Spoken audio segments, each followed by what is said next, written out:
Hi friends नमस्कार मु निवेदिता आपण मानक मोर यूट्यूब चैनल निवेदिताज रूफटॉप गार्डन रे स्वागत करुचे। मु आज ये जीजी प्लांट रो किछि कॉमन प्रॉब्लम ऊपर टिप्स शेयर करिवि। यह एक प्रकार इंडोर प्लांट। ये जीजी प्लांट को आमे माने तार राइजोम हला पत्र नचेत तार कटिंग रु ही ग्रो करि परिबा। यह एक प्रकार हार्डी प्लांट और लो मेंटेनेंस प्लांट भी। लो मेंटेनेंस कहले यह को पानी बहुत कम दरकार होता है आउ कम लाइट रे भी यह बहुत भल से ग्रो करि थाए। जेहेतु यह एक प्रकार इंडोर प्लांट आउ कम लाइट रे ही ये भल से ग्रो करे। यार पत्रर चमक रु ही आपण माने जानि परिबे जे प्लांट टी हमर ठीक ठाक अछि ना खराब हेबा स्टार्ट हेलानी।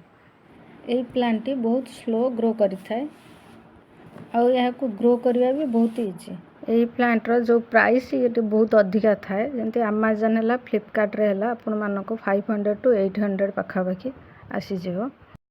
जदि आपण माने यहा को थरे लगेई देबे ताहाले यहा को मल्टीप्लाई करि परिबे। आपण मानको यहा को बार बार किनि के लगेया को पड़िबो नहीं। एही प्लांट को आपण माने डेकोरेट पेज हिसाब रे आपण मानकर टेबल ऊपर हला कि ऑफिस रे आपण माने को रखि परिबे। यार जो सॉइल मिक्सचर आपण माने रेडी करिवे ना यह पूरा वेल ड्रेन हेथिवा दरकार। वेल ड्रेन सॉइल मिक्सचर हेले यार जो राइजोमटा भल से ग्रो करि थाए। एही प्लांट को मासे रे थरे पानी देले चलिबो। जेहेतु यह इंडोर रे रखा जाउछि यार माटी पूरा ड्राई हेबा दरकार नाही। एही प्रकार सॉइल मिक्सचर ए जीजी प्लांट को बहुत दरकार होई थाए। एही प्लांट को कोनोसी प्रकार फर्टिलाइजर हेउ कि किछि कंपोस्ट देवा दरकार होई न थाए। जदि निहाती दरकार हुए ताहाले 2 मासरे थरे कोनोसी लिक्विड फर्टिलाइजर आपण माने स्प्रे करि परिबे आ ता मूळे रे। देखंतु मु जेतबेले जीजी प्लांट टी नर्सरी राणी थिली से जेहेतु डायरेक्ट वर्षा रे पूरा थिला ता माटी पूरा चिकिटा माटी पूरा ओदा थिला ताको 2 दिन आनी कि मु खरार रखि देला परे देखंतु तार एमती पत्र सब येलो हे आसला गोटे स्टेम भी पूरा खराब हे आसला।